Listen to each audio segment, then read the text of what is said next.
Hello guys, আসসালামু আলাইকুম। আমি নাইমুর রহমান দরজাই।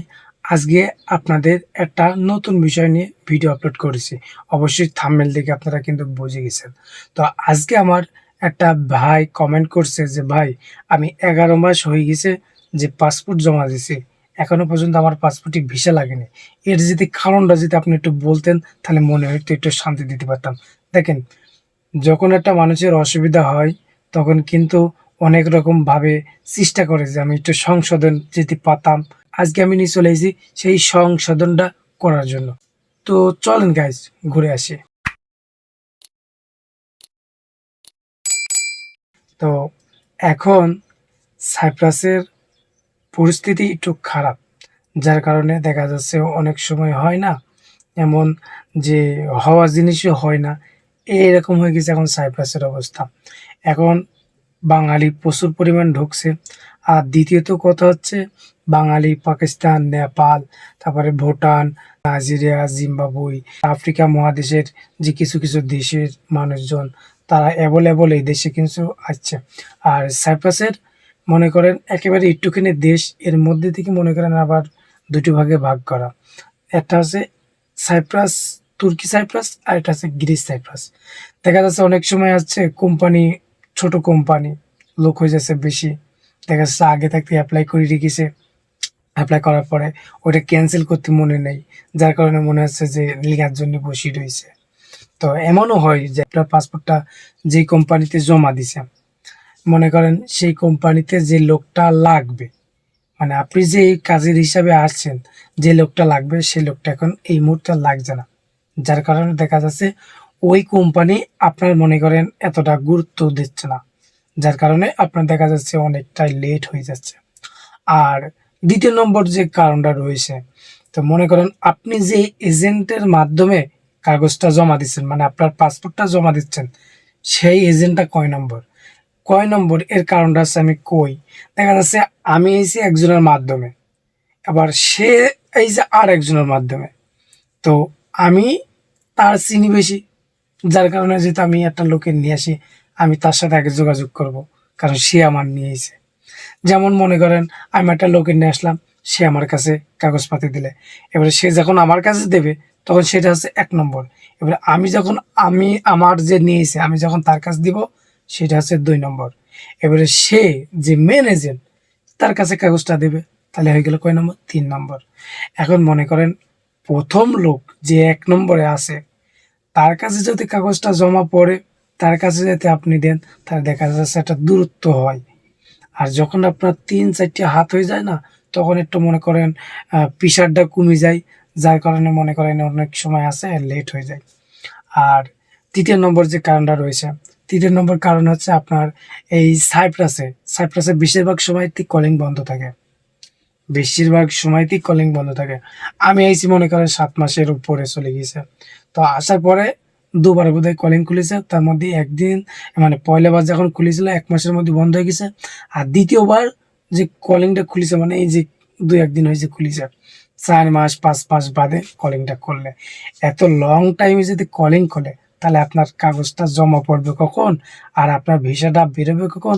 আর আপনার নিয়ে আসবে কখন? এইটা হচ্ছে বিষয়। আর অনেক সময় আছে এমনও হয় যে আপনি যার কাছে কাগজপাতি জমা দিয়েছেন সেই লোকটা হচ্ছে বানোয়ার। বানোয়ার মানে বোঝেন তো? বাটপার। তো যেটা বাংলা কথা কয় বাটপার। অনেক সময় হয়ে যায়। বাটপারের কারে বললেই দেখা যাচ্ছে আপনার টাকা পয়সা কিছু নিছে। নেয়ার পরে হয়তো বলেছে যে অমুক দিন পাসপোর্ট বেরোবে, অমুক দিন এই বেরোবে, তা বেরোবে। এইভাবে হয়তো আপনার ভুলিয়ে রাখছে। এভাবে করতে ১১ মাস হয়ে গেছে, ১২ মাস প্রায় বছরের কাছাকাছি। তো আমি বলি ভাই, যে মানুষের কাছে কাগজপাতিটা দিবেন একটু হিসাব করে দিবেন। কারণ দেশের অবস্থাও ভালো নাই, আমাদের বাংলাদেশের অবস্থাও ভালো নাই। তো আর আপনি যে বলছেন যে ১১ মাস হয়ে গেছে, মানে কাগজ জমা দিয়েছেন, এখনো পর্যন্ত কাগজের মানে ভিসা বেরোয়নি। তো আমার কাছে মনে হয় এটা পুরা বানোয়াট। কারণ এটা আমার মনে হয় না যে সঠিক। কারণ একটা মানুষ যত চায় যে আমার একটা লোক আসবে, যত দূরত্ব তাকে আমি নিয়ে আসতে পারি। কারণ তোমার যে জিনিসটা নিয়ে আসবে, সে যে লোকটা তোমার নিয়ে আসবে, সে তার তোমার ফাও নিয়ে যাচ্ছে না।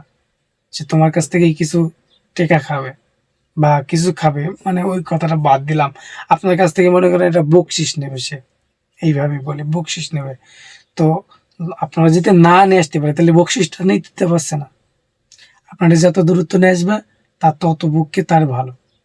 এই কারণে যদি এটকি যায় 11 মাস যাতে হোক, আপনি কইছেন যে 11 মাস হয়ে গেছে, তো আমার মনে হয় যে আশাটা ছেড়ে দেন। ওই লোক দিয়ে আপনি আসতে পারবেন না, বুঝলেন?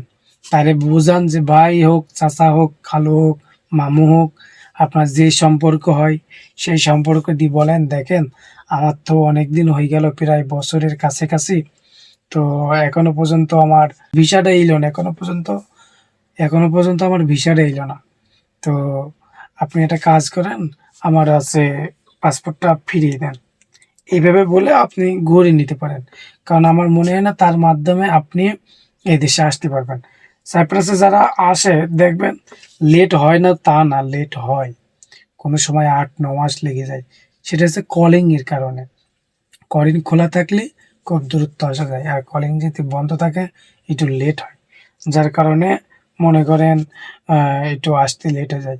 তো 11 মাস যখন হয়ে গেছে তো আপনি একটু ভালো করে বুঝাই বলেন, এখনো পরিমাণ ভিসা যখন আসেনি তার মানে আবার কবে আসবে? আপনারা যখন কাগজটা জমা নিছে সে কিন্তু একটা পয়সা নিছে আপনার কাছ থেকে, যে যেন পরবর্তীতে ভিসা বেরোনোর পরে যদি আপনি কন যে আমি আর যাব না, তার কিন্তু সেই নিজের টাকা দিয়ে কিনা। এখন মনে করেন নিজের টাকা দিয়ে কিনি, যদি ভিসা বেরোনো হয়ে গেল, এবার আপনি বলছেন যে আমি আর যাব না, তাহলে তার কিন্তু লস হয়ে গেল, বুঝলেন? এই কারণে আপনার কিন্তু পাসপোর্ট বই যখন জমা নেয় তখন আপনার কাছ থেকে কিছু টাকা নিয়ে নেয়। যদি আপনি পরবর্তীতে চলে যান বা আপনি যদি না আসেন, আপনি এই দেশে আসবেন না, বলে দিলেন আমি আর আসবো না, ওই টাকাটা ঘুরে পাবেন না। এই কারণে আপনার কাছ থেকে কিছু টাকা আর অগ্রিম নিয়ে নেয়। তো আপনি এটা চেষ্টা করবেন যে তাকে ভালো মন্দ করে বুঝায়া, ভালোভাবে বুঝায়া, যে ভাই হোক, চাচা হোক, কি খালু হোক, আমার তো অনেকদিন হয়ে গেল, আমি তো আসতে পারছি না। তো কি কারণটা কি? এই দেশে একেবারেই প্রতিটা দিন না হলেও এখন নরমালি প্রায় মানুষজন আসছে। এখন কলিং মোটামুটি খোলা আছে, বুঝছেন? তো ভিডিওটা বানাতে গিয়ে আপনার ভিডিও কলের মতন হয়ে গেল। মানে এটা বোঝাতে গিয়ে একটা কল, মানে ভিডিও কলে যেভাবে কথা হয় সেভাবে হয়ে গেল। কারণ অনেক রকম সিস্টেম কায়দায় বুঝাতে হচ্ছে, তো এই জন্য একটু ভিডিওটা লংও হয়ে যাচ্ছে। আবার মনে করেন কথাগুলাটা একটু অন্যরকম হয়ে গেল, মনে হচ্ছে আপনি আমার সাথে ভিডিও কলে কথা বলছেন এমন। তো দেখেন আপনি ভালো কায়দায় বুঝাই টুজাই নিয়ে পারলে সরে নিয়েন, নয়তো এদেশে মানুষ অ্যাভেলেবল আসছে, বুঝছেন? অ্যাভেলেবল মানুষজন আসতেছে। তো আপনার এই কমেন্টটা দেখে আমি মনে করলাম যে না, এরকম অনেকজনের সাথেই হচ্ছে, অনেকজনই বোধহয় এই পর্যায়ে পড়ে রয়েছে।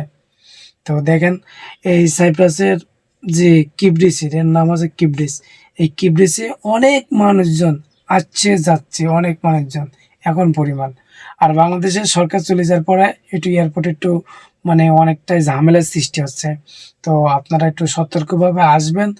আর মনে করেন যারা এখনো পর্যন্ত ভিসা পাননি, যে এজেন্টের মাধ্যমে জমা দিয়েছেন সেই এজেন্টের কাছে কন যে আমাদের এই সমস্যা, আপনাদের অনেক লেট হয়ে গেল, একটু বুঝাই টুজাইয়ে ঘুরিয়ে নিতে পারলে ঘুরিয়ে নিয়েন। আর না হলে আপনারা সেটা নিজেরা স্যাক্রিফাইস করে নিতে পারেন। কারণ আমার মনে হয় না যে এত লং টাইম লাগতে পারে, আমি যতটুকু না বুঝি।